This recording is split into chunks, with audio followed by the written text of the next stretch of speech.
और audio leaks inquiry commission के खिलाफ आईनी दरखास्तों पर समाअत आज होगी। चीफ जस्टिस उमर अता बंदयाल की सरबराही में 5 रुकनी लार्जर बेंच समाअत करेगा। अदालत ने गुज़श्ता समाअत में ऑडियो लीक्स कमीशन के खिलाफ हुक्म इम्तना में तौसी की थी। आमिर सईद अब्बासी हमारे साथ मौजूद हैं। आमिर, बताइएगा समाअत का आगाज़ कब होगा?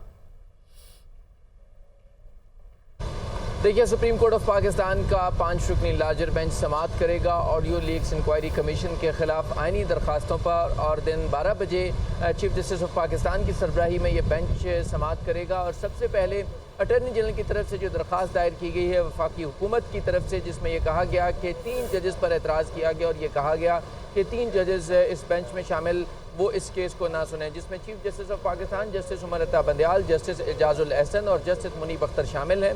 और इसमें यह इस्तदा की गई है कि क्योंकि इन जजेस का बिलवास्ता या बिला वास्ता ताल्लुक़ है ऑडियो लीक से मुताल्लिक, लिहाजा मुनासिब होगा कि ये इस बेंच में का हिस्सा ना हो और इस केस की समाअत ना करें। सुप्रीम कोर्ट के इसी 5 रुकनी लार्जर बेंच ने पहले ही ऑडियो लीक्स इंक्वायरी कमीशन को काम से रोक रखा है और ऑडियो लीक्स इंक्वायरी कमीशन ने अपनी रिपोर्ट भी जमा करवा दी है, जिसमें उन्होंने इस स्टे ऑर्डर के ऊपर एतराज़ भी किया है। इस जो इंक्वायरी कमीशन है इसकी सरबराही जस्टिस काजी फ़ाइज़ ईसा कर रहे थे और अब ये इंक्वायरी कमीशन तो काम नहीं कर रहा था। हम वफाकी हुकूमत को नोटिस जारी किए गए थे और दीगर फरीक़ैन को भी सब ने अपने अपने जवाब जमा करवा दिए हैं।